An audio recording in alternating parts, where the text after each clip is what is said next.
got a main shaft back. It's actually a Sunex main shaft we sent to a customer. Complained that it wouldn't fit. It wouldn't fit on either end. The rear end fits in the ring gear. It's supposed to be a press fit. So it starts in the splines but needs to be pressed. And that is as designed.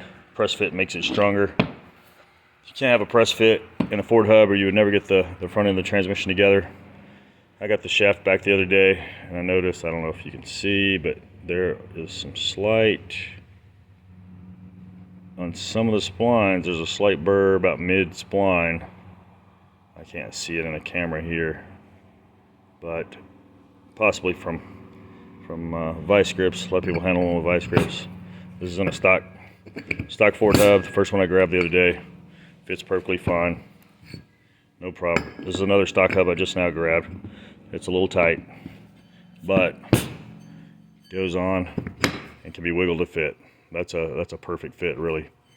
So good and snug, so splines, you know, are as good as they can be. This is in a Sunex Ford hub, which I have 2 of left. It's pretty tight. That is just the way the parts fit. That's Sunex hub is probably not made in America. It's probably made to fit a little tight on a stock shaft. Shaft's made to fit a little tight in a stock hub. Kind of the same situation there. It goes down to about that far and fits tight. Some of that may be the little bit of burr that's been raised on those splines, but that could be wire wheeled off. Generally, when we have one that fits this tight and we're having to fight it a little bit, we do wire wheel the splines just to eliminate any burrs from the machining process and get them to fit, you know, more like we want to, where it's easier to assemble. Trying to put the Ford clutches in the transmission with that being a press fit, you would never get it done. But a nice tight fit, the weight of the parts is going to help you drop it in place.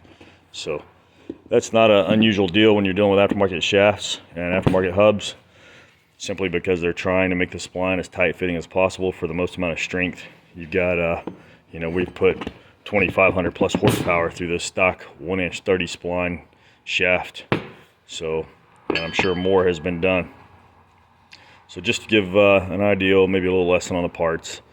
Sometimes you get some parts that are ill-fitting. It's one reason we use American-made shafts. We try to use American-made parts, and you're going to have some tolerance stack up occasionally. That's part of building performance transmissions, performance engines, everything. That's why you check your parts and adjust as necessary.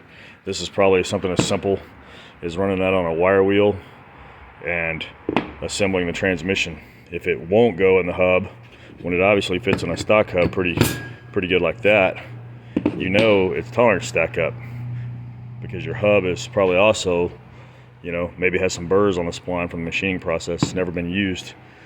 Sometimes we take stock shafts and put them into these hubs and run them in and out to deburr them, or you can smack the shaft with a mallet from sideways angles to relieve the splines in a splined element like that when it fits tight. That's normal stuff when you're building performance transmissions and you're using aftermarket parts again. These are things that, you know, a lot of novice builders aren't aware of, that we deal with every day. And you know, they're gonna find out, they order a shaft from somebody else, they're gonna realize that they have the same problem, and I'm not the asshole. They're just gonna have to learn how to build a transmission.